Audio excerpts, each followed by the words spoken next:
Hey guys, I'm Janet on occasion, and today we have news. That's right, our free LC has been announced. That's right, announcing the II patch. Of course it's called the II patch, I mean, come on.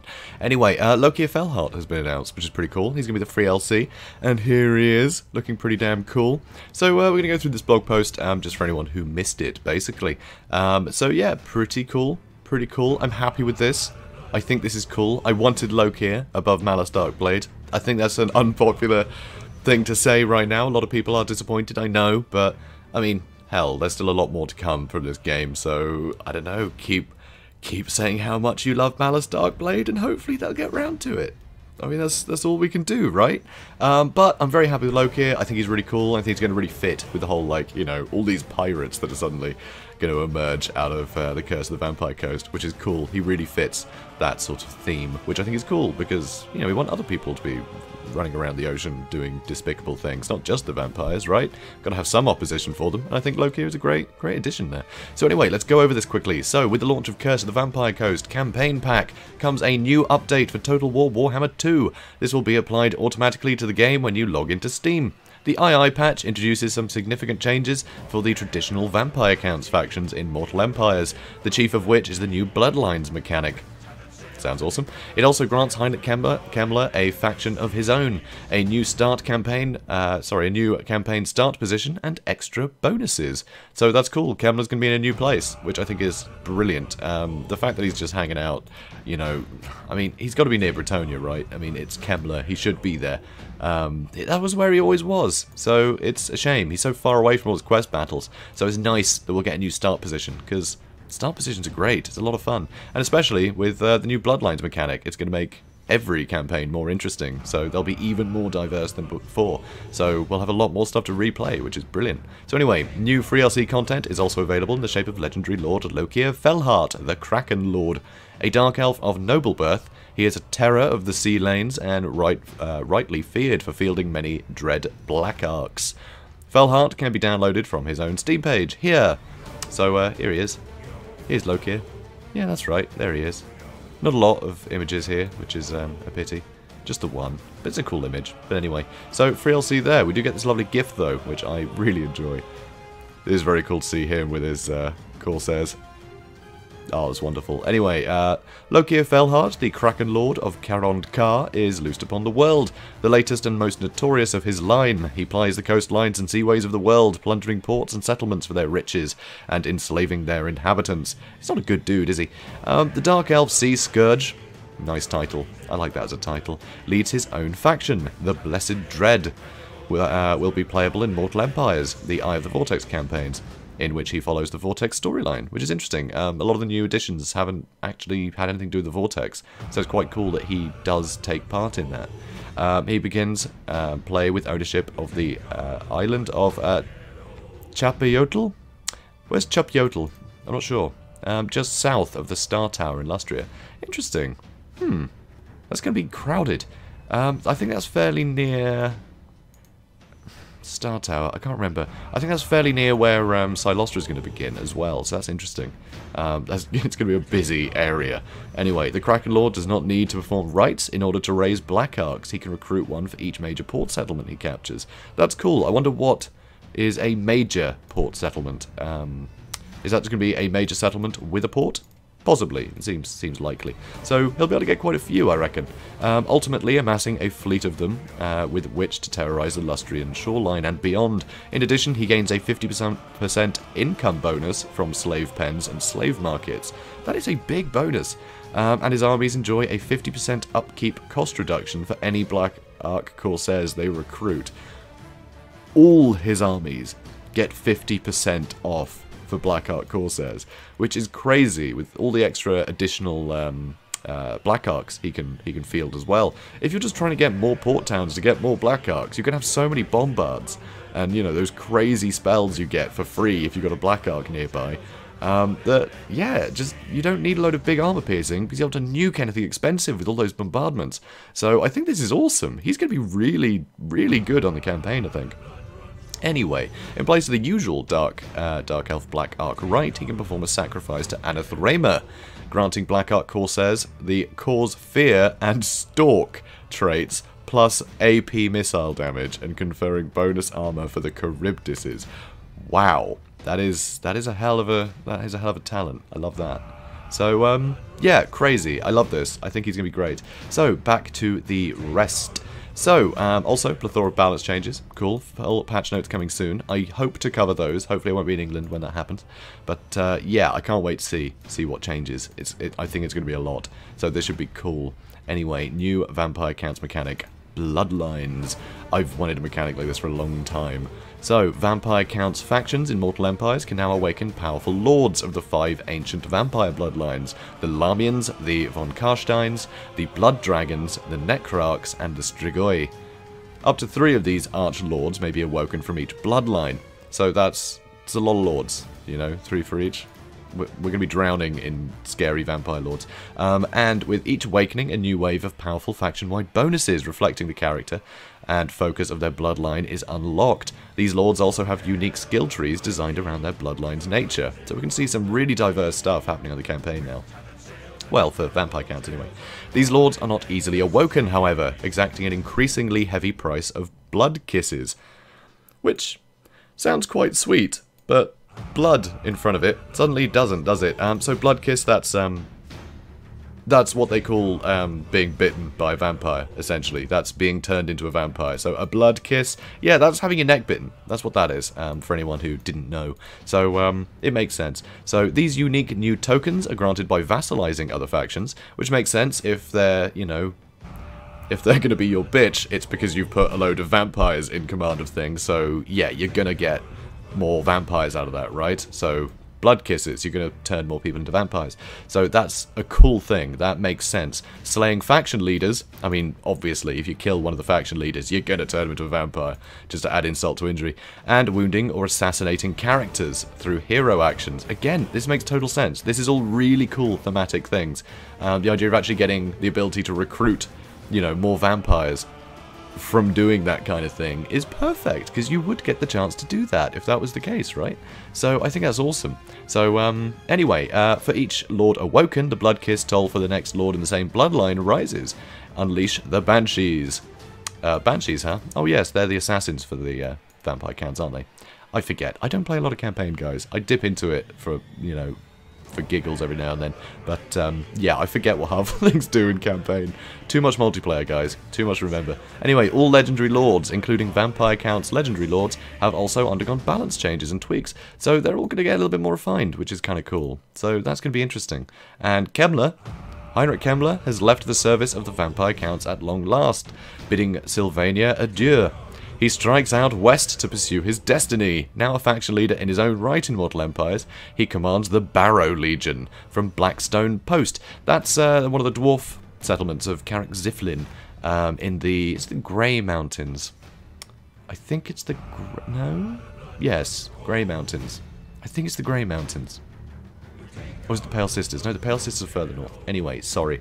Geography. So, the new province capital of the northern Grey Mountains bordering Bretonia. So, yeah, it's the, you know, you know where it is. Oh, and it says Grey Mountains. Oh my god. God, I should just finish a sentence, shouldn't I? I really should finish a sentence before I start just putting the information in myself. Anyway, but hey, I was right. It was the Grey Mountains. Go me. Kemmler now gains a mount for the first time. He gets a Barded Nightmare. He's going to be able to move quickly, guys. He's going to be able to move for once. He's not just going to be standing there hoping Krell can keep him safe. So yeah, that's awesome. I love that he has a mount. And his army is now immune to the attrition usually caused to Vampire Count's armies by untainted territory. Aha, that's very cool. That's very interesting. So he can run around Bretonia and not fall apart, which is kind of cool. But I guess it makes sense, because he's not a vampire, is he? So why should he suffer attrition? He's a necromancer, you know? I like that. That's a fun change. It makes it, you know, feel like... No, he's actually a guy that can just... He just does necromantic magic. He's just a guy. He's not going to fall apart. If, you know, the world is clean, he's fine. Anyway, he can also use the new Bloodlines mechanic to awaken the fabled vampire lords of yore. This is cool. I like this. And Lokhir Fellheart. And this is just, yeah, this is, I've read all that. That was all there, I think. Yeah. So that's that. So just to interrupt this this news, I decided I actually want to read to you guys a bit. Yeah, this, you know, story time. Lokhir, right? We've got Lokhir, and Frank, I've got the 8th edition book on the shelf, so I thought I'd read his entry from it, because now we can get to know what the heck he is, right? Other than his campaign effects and things. So, Lokhir Fellheart, Kraken Lord of Karond-Kar. Some Dark Elves take to the seas in search of plunder or revenge, but many more do so to escape the dangers of Naggaroth.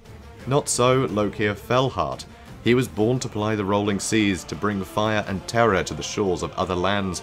It was his great-great-grandfather,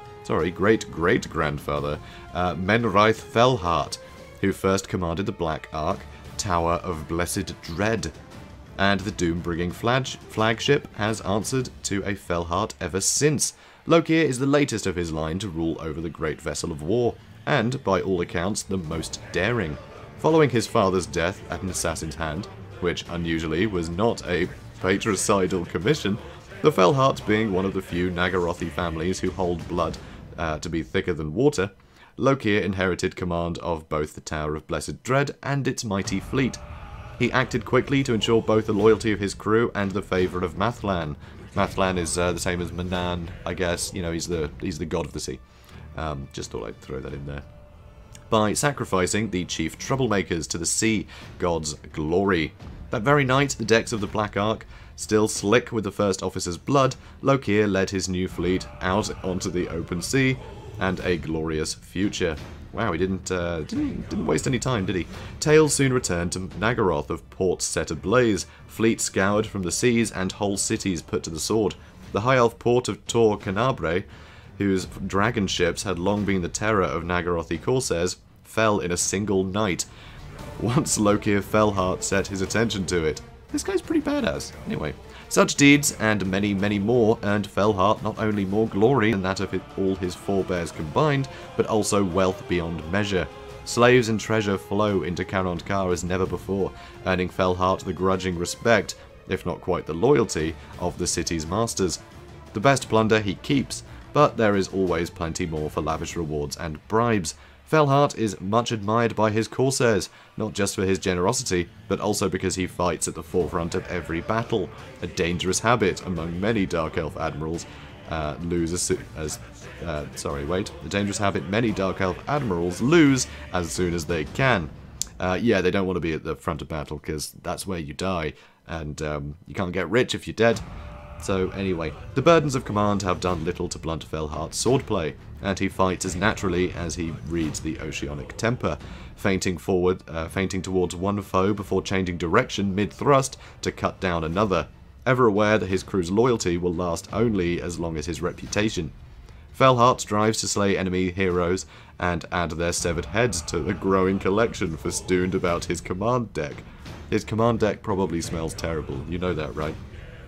He knows full well that every skull adds another tale to his legend, and, more importantly, gives mutineers a compelling reason not to cross swords with him.